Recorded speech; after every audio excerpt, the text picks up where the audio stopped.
Welcome to the Big Book Roundtable and the RICO 12 family of recovery resources targeted at people from all backgrounds, faiths, and places dealing with addictions of all varieties. We are grateful to be here as a resource to people suffering the disease of alcoholism, as well as those who are affected by addicts. I'm Justin B., a child of an all-powerful and perfectly loving God and a multidisciplinary addict living in miraculous recovery one day at a time. And I'm so grateful to be here around this virtual roundtable, this holy place that I get to be with each week with David G. and Nikki M. So why don't we just take a minute and have each of them introduce themselves? David, you start us off today.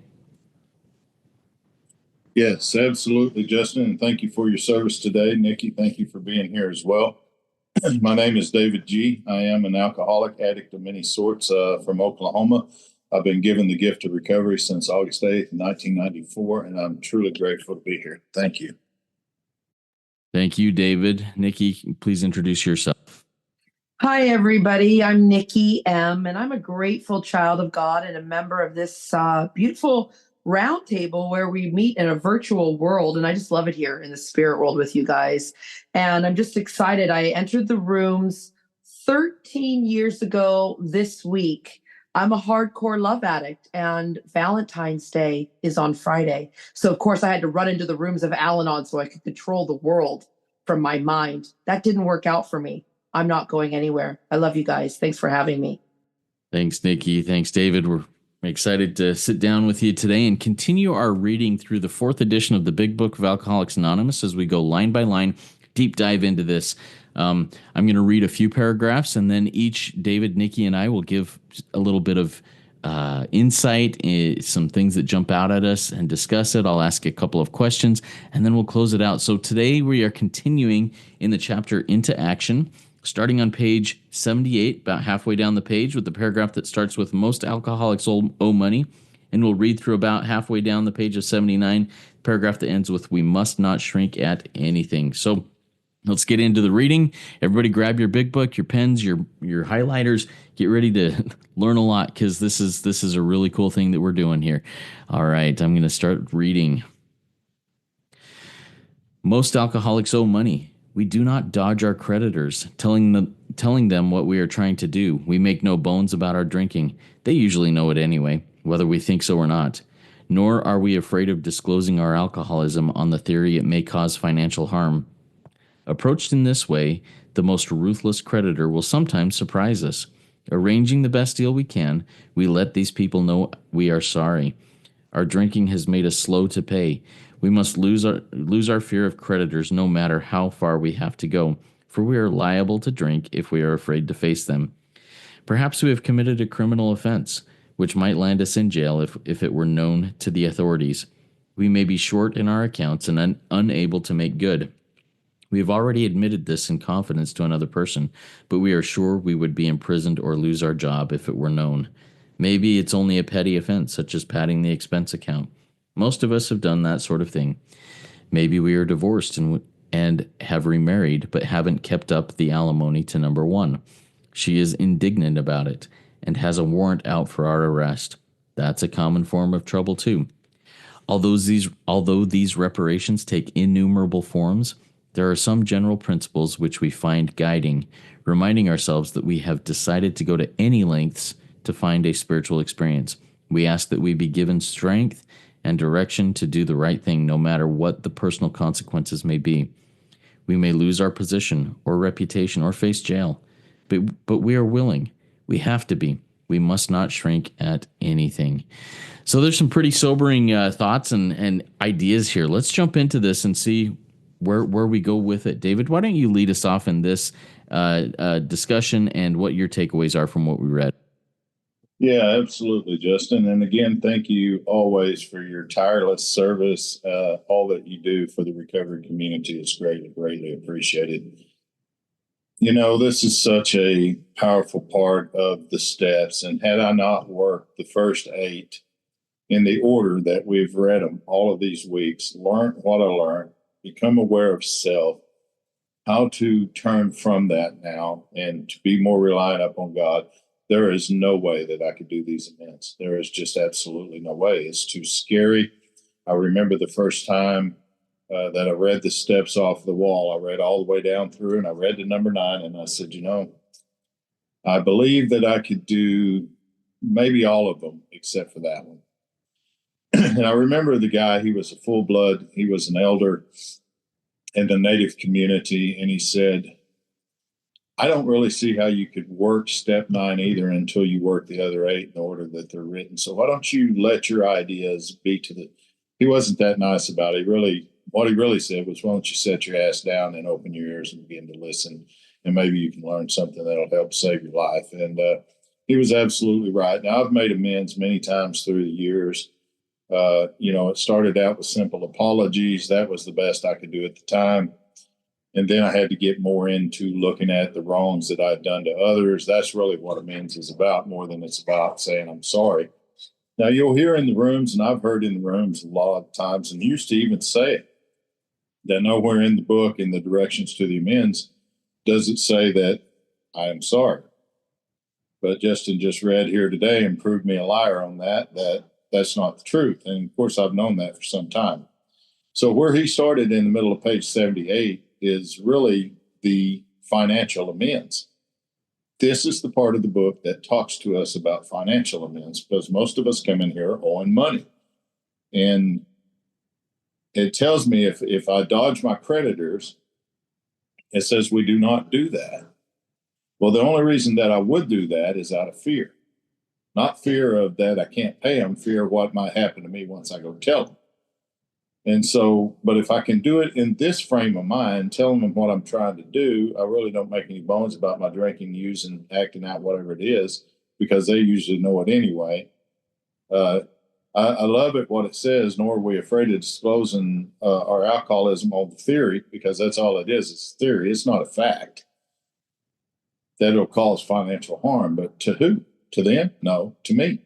And so there I see, whenever I'm taking that sort of attitude and being afraid to face people that I owe money to, then it's really still about me. I'm still caught up in self. So I remember my sponsor saying to me, hell, they don't want your money, they want their money. And that was exactly right. So I had to make a lot of financial amends. But notice how it says approached.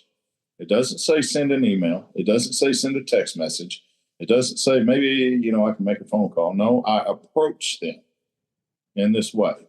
My sponsor told me these are direct amends to the people I've harmed. We become willing to make amends to them all. And he said, I want you to pay close attention to the word all, because without bringing more harm, you will make every one of these amends going through this process. And he was right.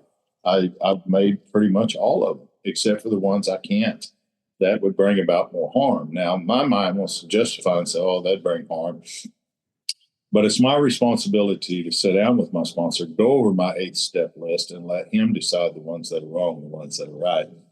And so that's what it's saying there, It says telling them, not writing to them, telling them what we're trying to do. We make no bones about our drinking. Hell, they know it anyway. So, but I love this. It says, arranging the best deal we can, we let these people know. And here's where Justin proved me a liar. And many others that say this in the program. Nowhere in our directions in the 9th step does it say we are sorry. Bullshit. It says it right there. Arranging the best deal we can, we let these people know we are sorry. Yes, we absolutely do. And so drinking's made us slow to pay. We either lose that fear, or we're probably going to drink or use or act out again, whatever it may be. Now, I have tons and tons of beautiful amends stories that I could tell you today. We don't have time for that. But I can tell you that I would rather go and listen to a speaker talk about amends than I would about his funny drunk-a-log any day of the week. And I can tell you that I probably made more amends from untreated alcoholism, sitting in the rooms without a solution, hurting people, than I had to make in active addiction and alcoholism. That I just did, because, when you get sick in here and you live in the dark, thinking that you're in the light, you hurt a lot of people. So, and it begins to talk about, amends to those who in relationships. Here's the relationship part of it, committed a criminal offense which might land us in jail. I'd stole thousands upon thousands of dollars from a company. And I had to make amends for that. And it took me years and years of working the steps to do it. But because I would not do it, it kept me in bondage of self, and I kept getting sick. So when I went through the steps this last time, I became willing to do that. And it really wasn't that big of a booger man as it seemed to be anyway. So it says we've already committed this in confidence with another person. That was our fifth step, if you remember. We're sure we'd be imprisoned or lose our job. There's a lot of fear tied up in that, I know. Pad and expense account, it says most of us done that sort of thing. Married, divorced, remarried, haven't kept up alimony, man, guilty. But I love what right there on 79, although these reparations take innumerable forms, they're going to come in all different ways. Here are some general principles which we find are guidance. And I'm only going to talk real briefly about four of them. One is absolute honesty. Am I absolutely being honest with myself and with you? Or am I afraid? Am I going to let that fear hold me back? Because I'm about to have a relationship with God unlike I've ever had anything in my life. I'm going to get just a little graphic here for a second.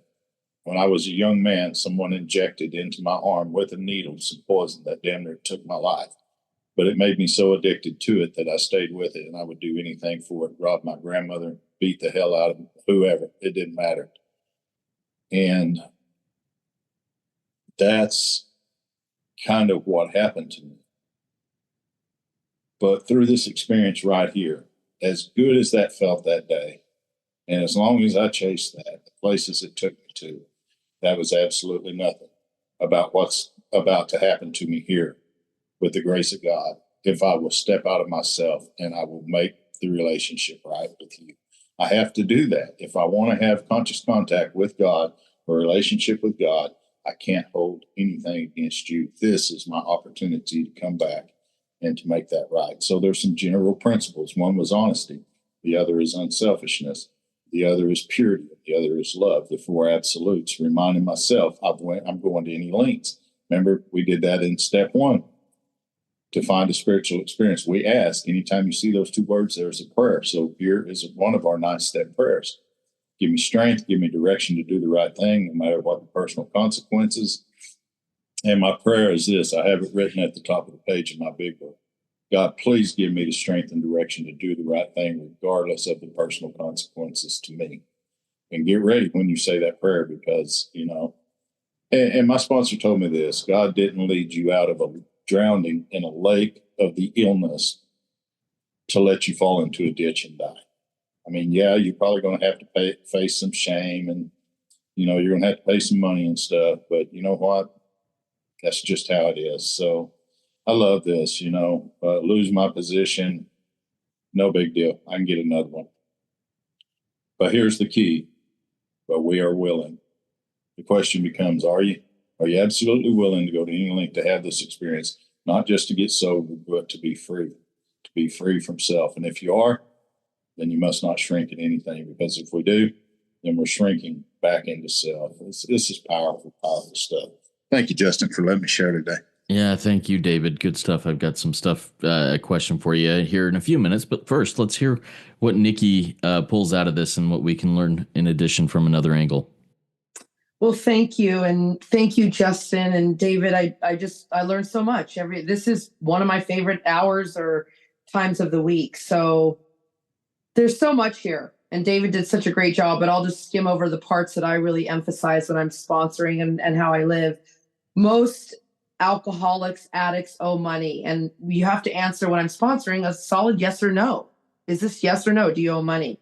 And usually it's yes. So we don't dodge our creditors. And that means we have to pay all of our bills.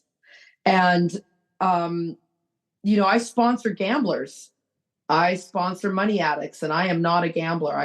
I'm a type 1. I can take it or leave it. Now, money, the obsession of thinking about money or earning money or workaholism, all that stuff. No, I'm a type 3, gates of insanity or death.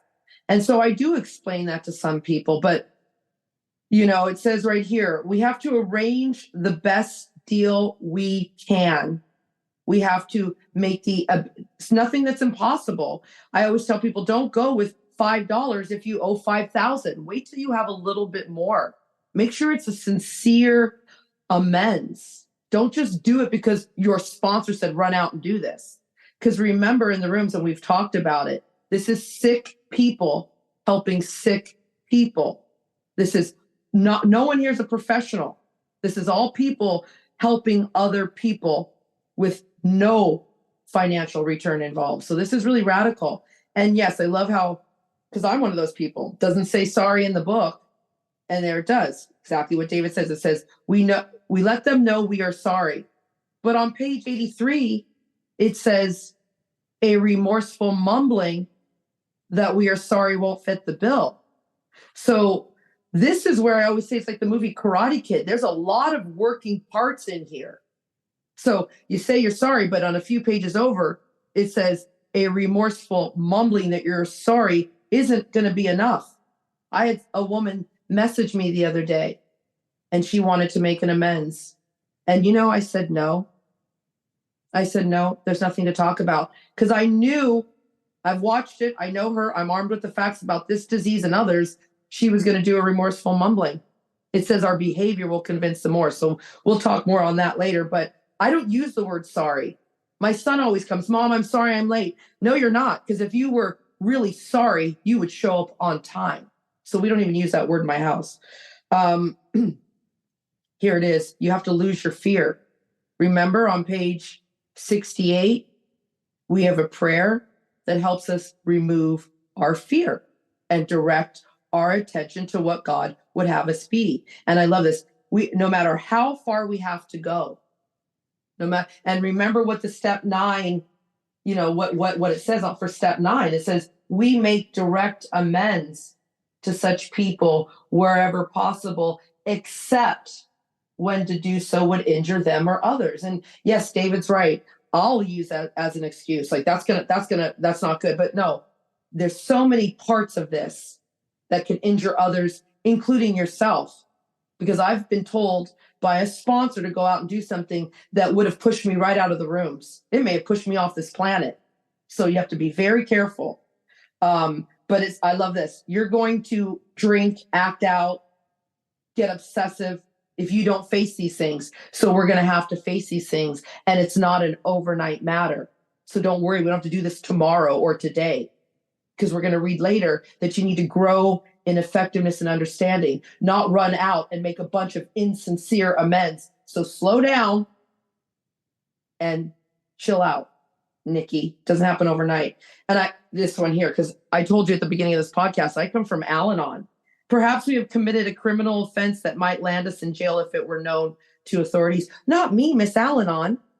Nikki, you were planning a murder.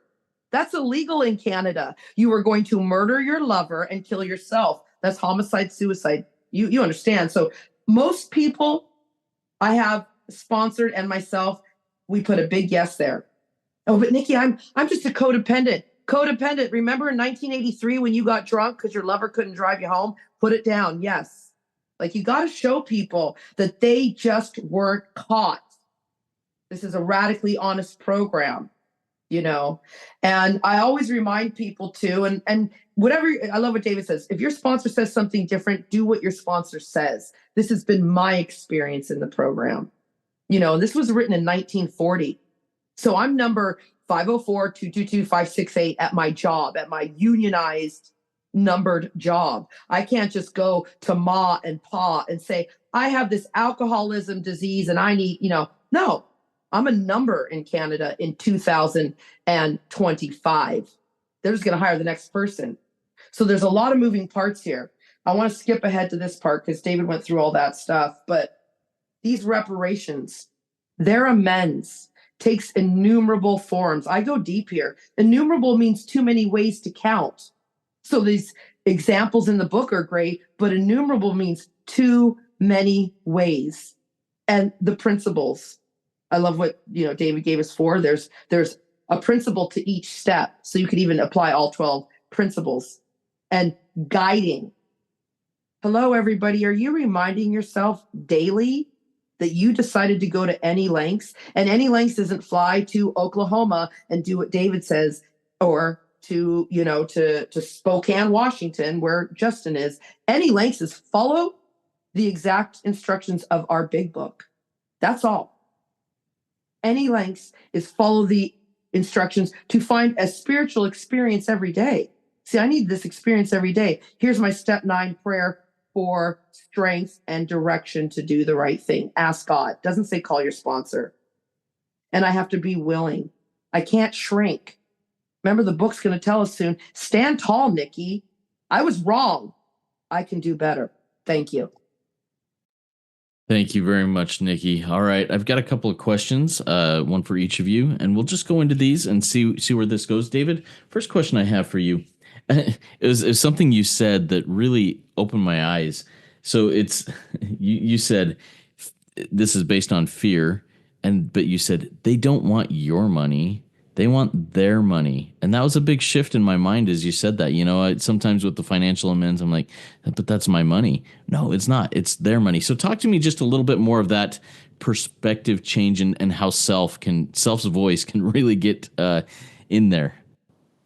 Yeah, absolutely. And I always love your questions, Justin. They're so in depth. I mean, man, you've got a great ear for hearing and doing that. And I'll just talk about an experience of mine. I worked for an oil company here in Oklahoma that paid me more than I would ever be worth, and it was just an ungodly amount of money.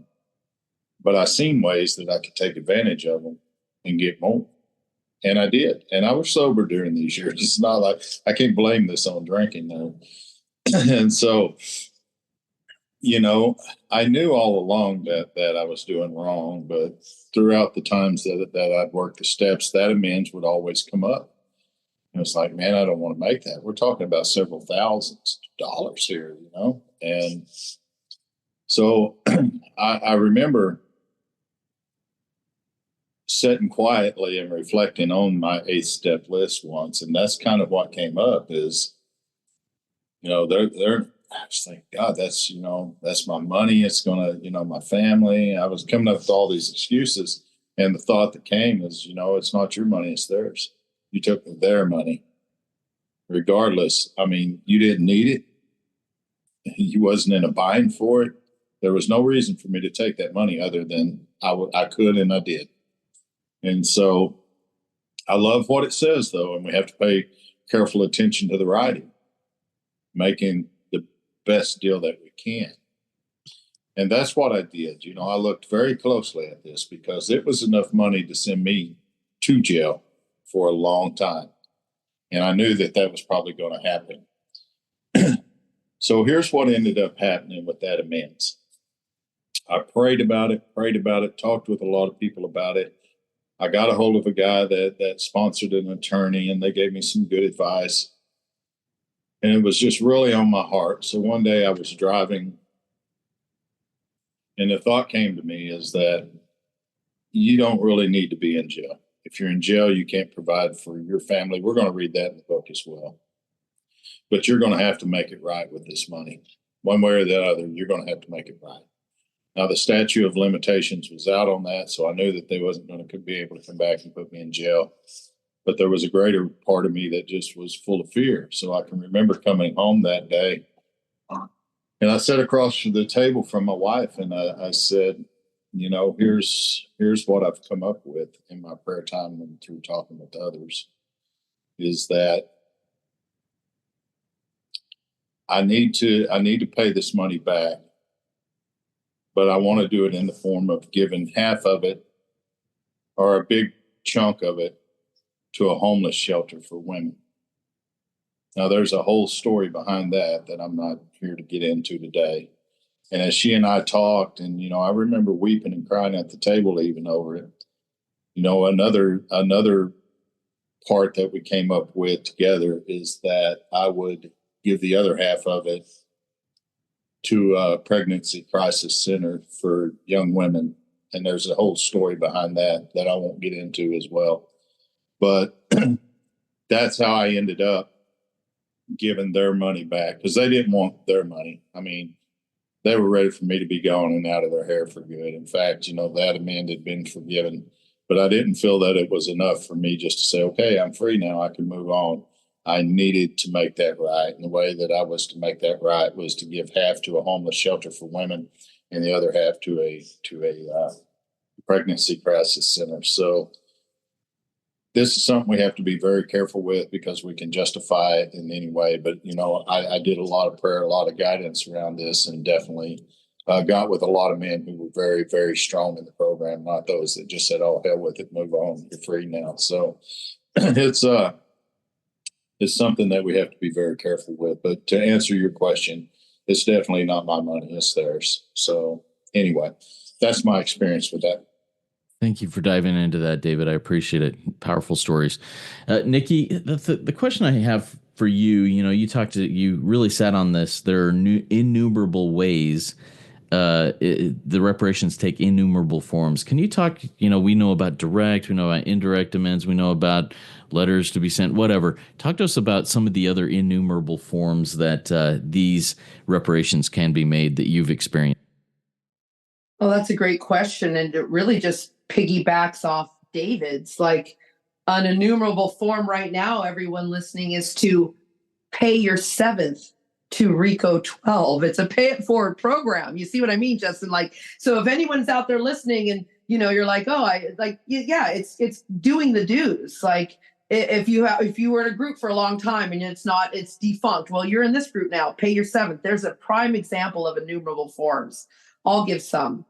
I threw away my kids in addiction. They didn't get taken away. I just basically chose money and men over them. And how do I make amends to my son and my daughter? There's no way I can ever get back time. So what do? And it just happened with my daughter the other day. I saw my daughter in her food addiction. This was years ago. I saw her. She moved to America. And I was like, what happened there? You got a car and you went through fast food, and she didn't want to hear it. And I left her. What's the best amends to my daughter? I can't help her. I can't get the time back. I find another 24-year-old woman I can sponsor. And she was 24, 25 at the time. And I keep sponsoring them. And I keep sponsoring them. Today on Noodle, I have a woman. She's 30. My daughter's 32. Sponsoring her. I've got sponsees. I've been sponsoring nonstop for 8 years, in the 9 years this Friday, in the method that I was taught. Because the first 4 years, I didn't even know what sponsoring was.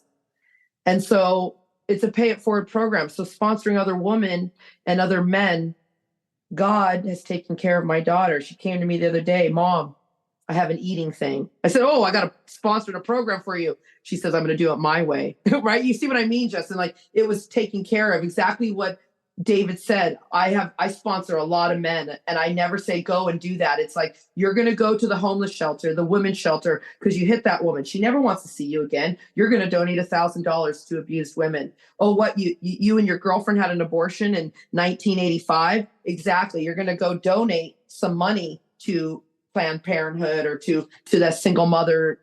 This is what it's all about for me. It's in action. And so the greatest amends I can make to the human race, because the human race is on my harms list, is sponsoring, is a pay it forward program. When I save someone's, not me, God uses me to show them the way out of the hole. But when I use that and do what the book says, and I return someone's husband, someone's son, someone's daughter back to them, I think I'm good with God. Don't you?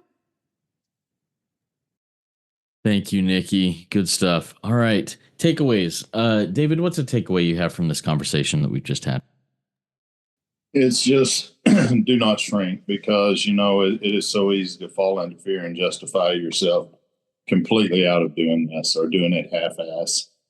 It's just no good. We've done the work thoroughly, assuming we've done the work thoroughly up to this point. Page 75 told us that we are now walking hand in hand with the spirit of the universe. Now, that was in the step 5 directions, I know, but that was talking about moving forward. The man that takes the first 5 steps is not the same man that takes the last 7. Now we have the power of the risen God within to guide us along this journey. He's not going to let us get harmed here. it's always been about making it right with other people. You'll hear in the program a lot, steps 1, 2, 3, you get right with God. 4 through 7, you get right with yourself. And then, 8, 9, you get right with other people. But really, step 10 keeps me right with me. Step 11 keeps me right with God. Step 12 keeps me right with you. So it all starts meshing together in a beautiful way. And just don't shrink. Don't shrink. It's scary. It's ugly. Some of them can't be made. Some of them can. But there's always a way. Like I was sharing in just a little earlier, there's always a way to make this amends. So go with God. Thank you. Thank you, David. Nikki, what's a takeaway for you?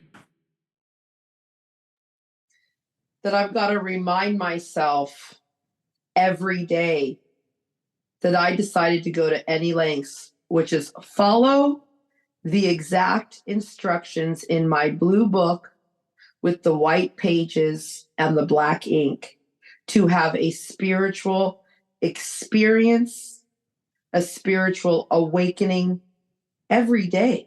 See, I fall back asleep.